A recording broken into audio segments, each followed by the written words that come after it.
Hi అండి, అందరికీ నమస్కారం. ఈరోజు రెసిపీ వచ్చేసి గోధుమ పిండితో బిస్కెట్లండి. చాలా హెల్తీ రెసిపీ అండి ఇది. మిస్ కాకండి, వీడియో ఎండింగ్ వరకు చూడండి. పిల్లలు ఏదైనా కావాలి అని అడిగితే అప్పటికప్పుడు మనం 15 మినిట్స్లోనే చేసుకునే ఈ బిస్కెట్స్ అండి. దానికోసం మనం 2 కప్పుల గోధుమ పిండి అయితే తీసుకోవాలి. నేను వీడియోలో చూపిస్తున్నాను కదండి, అట్లాగా 2 కప్పుల గోధుమ పిండికి 1 కప్పు షుగర్ అయితే సరిపోతుందండి. మీరు ఏ కప్పుతో అయితే తీసుకుంటారో ఆ కప్పుతోనే మీరు అన్నీ తీసుకోవాలండి. నేను ఈ బౌల్తో తీసుకున్నాను 2 బౌల్స్.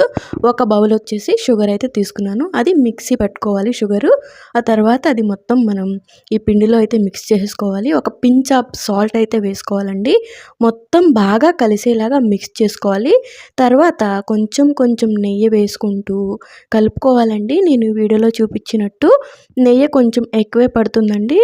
ఒక చిన్న గ్లాసుడు నెయ్యి అయితే పడుతుంది. మనం మెజర్మెంట్ చూసుకొని వేసుకోవాలి. అప్పుడే బిస్కెట్స్ అయితే బాగా వస్తాయండి. ఇగోండి ఇట్లా ముద్దలాగా అవ్వాలి నెయ్యితో కలిపితే. అంతకన్నా ఎక్కువైతే నెయ్యి వేయకండి, మళ్ళీ బిస్కెట్స్ అయితే విరిగిపోతాయి. అందుకని ఇక కొంచెం కొంచెం వాటర్ వేసుకుంటూ కలుపుకోవాలండి. ఒక్కసారి ఎక్కువ వాటర్ అయితే వేయకూడదు, కొద్ది కొద్దిగా అయితే వేసుకోవాలి.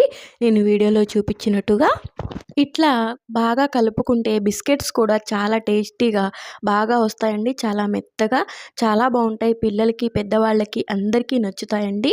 ఇగోండి ఇట్లా అయితే కలుపుకోవాలి. మొత్తం కలుపుకొని ఇది మనం ఒక్క 10 మినిట్స్ అయితే పక్కన పెట్టుకోవాలి. ఇక ఈలోపు ఒక ప్యాన్ తీసుకొని అందులో అయితే ఆయిల్ అయితే వేసుకోవాలండి. డీప్ ఫ్రైకి సరిపడా ఆయిల్ అయితే వేసుకొని అది హీట్ అవ్వడానికి పక్కనైతే మనం పెట్టేసుకోవాలి. ముందుగా మనం పిండి కలిపి పెట్టుకున్నాం కదండి, అది కొంచెం కొంచెం తీసుకుంటూ చపాతీలాగా మనమైతే చేసుకోవాలి. కొంచెం పెద్దగానే తీసుకోవాలండి, కొంచెం లావుగానే చేసుకోవాలి, మరీ సన్నగా చేసుకోకూడదు. నేను ఈ వీడియోలో చూపిస్తున్నట్టుగా కొంచెం పైన పిండి వేసుకుని చపాతీలాగా అయితే మనం చేసుకోవాలండి. ఎక్కువగా పిండి కూడా పట్టదు, పొడి పిండి కొంచెం వేస్తే చాలు. ఇట్లా మనం చపాతీలాగా అయితే చేసుకోవాలండి. నేను వీడియోలో చూపించినట్టుగా అన్ని మెజర్మెంట్స్ కరెక్ట్గా తీసుకొని చేసుకుంటే బిస్కెట్స్ అయితే చాలా బాగా వస్తాయండి. చూస్తున్నారు కదా, నేను ఇట్లా చేస్తున్నాను. ఇట్లా ఇది మనకి చాలా కరెక్ట్గా రౌండ్గా అయితే రాదు, ఇట్లాగే వస్తుందండి. ఈ ఇంచు తీసుకోవాలి. ఇప్పుడు ఒక బాటిల్ మూత ఉంటుంది కదా, దాంతో మనం ఇట్లా బిస్కెట్స్ లాగా కట్ చేసుకోవాలండి రౌండ్గా. మీ దగ్గర ఏది ఉంటే దాంతో మీరు కట్ చేసుకోండి. నేను ఈ బాటిల్ మూతతో అయితే ఇట్లా కట్ చేస్తున్నాను రౌండ్ బిస్కెట్స్ లాగా. చాలా ఈజీగా సింపుల్గా అయితే తయారైపోతాయండి, చాలా టేస్టీగా ఉంటాయి. చూడండి, ఈ ఇంచు లావు అయితే ఉంచుకోవాలి. మరీ సన్నగా వద్దు, లావుగా వద్దు, మీడియంగా ఉంచుకోవాలన్నమాట. మొత్తం బిస్కెట్స్ అన్నీ ఒక్కసారే చేసేసుకొని తర్వాత మనం డీప్ ఫ్రై చేసేసుకోవడమేనండి. నేను ఇంకొకటి కూడా చేశాను, చూపిస్తున్నాను చూడండి. ఇట్లా అయితే కట్ చేసుకోవాలండి రౌండ్గా.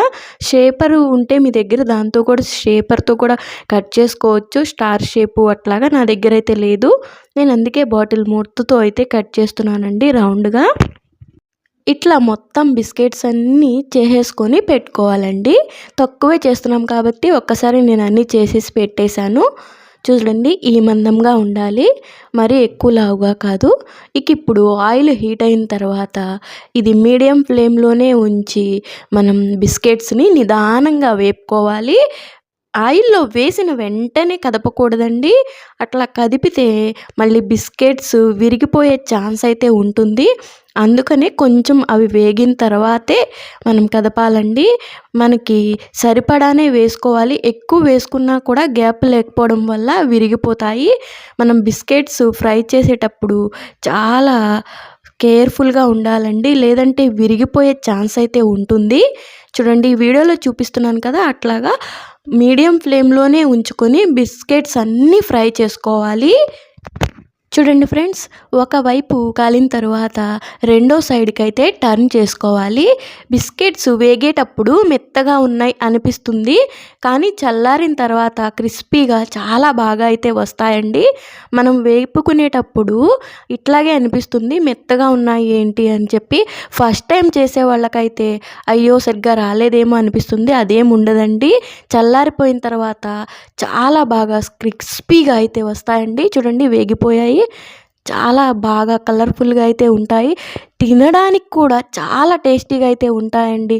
ముఖ్యంగా పిల్లలకైతే చాలా బాగా నచ్చుతాయండి ఈ బిస్కెట్స్. బయట కొనే పని లేకుండా ఇట్లాగా ఇంట్లోనే తయారు చేసి మనం పిల్లలకైతే పెట్టొచ్చండి. గోధుమ పిండి కాబట్టి హెల్దీ పిల్లలకి. చూడండి రెడీ అయితే అయిపోయాయి. ఇక ఇంకొక వాయి కూడా వేసేసుకొని మొత్తం మనం తీసేసుకుందామండి ఆయిల్లో నుంచి. ఇప్పుడు ఇంకొక వాయి కూడా వేసేస్తున్నాను, నేను చూపిస్తున్నాను. మనం మీడియం ఫ్లేమ్లో ఉంచుకొని వేసుకోవాలి అనేసి. చూడండి టర్న్ చేసుకోవాలి. చూడండి ఇవి కూడా రెడీ అయితే అయిపోయాయి. చూస్తున్నారు కదా, చాలా బాగా కలర్ఫుల్గా చాలా బాగున్నాయి కదా. మీరు కూడా ట్రై చేయండి. మా బాబుకైతే ఇచ్చాను, బాగున్నాయి, వావ్ సూపర్ అంటున్నాడు. ఇక మా పిల్లలకైతే బాగా నచ్చాయి. మీకు కూడా నచ్చితే మీరు కూడా ట్రై చేసి మీ పిల్లలకైతే చేసి పెట్టండి. చాలా చాలా బాగుంటాయండి ఈ బిస్కెట్స్ అయితే. చూస్తున్నారు కదా, చాలా బాగా కనిపిస్తున్నాయి కదా. అండ్ క్రిస్పీగా చాలా బాగా వస్తాయండి. మెజర్మెంట్స్ మనం కరెక్ట్గా తీసుకుంటే చాలా టేస్టీగా అయితే ఉంటాయి ఫ్రెండ్స్. మీకు ఇప్పుడు నేను ఒకటి విరిపి కూడా చూపిస్తాను. క్రిస్పీగా ఉందా లేదా అనేది మీకు అర్థమైపోతుంది. చల్లారే కొంది మనకి అవి గట్టి పడుతూ ఉంటాయన్నమాట బిస్కెట్స్. ఇగోండి చూడండి ఎంత బాగా వచ్చాయి కదా. చాలా క్రిస్పీగా చాలా అయితే బాగుంటాయండి. చూస్తున్నారు కదా. మీకు ఈ వీడియో నచ్చితే like, share and subscribe friends. ఇలాంటి మరిన్ని వీడియోస్ కోసం నాకైతే సపోర్ట్ చేయండి. థ్యాంక్ యూ ఫర్ వాచింగ్ అండి. Bye bye.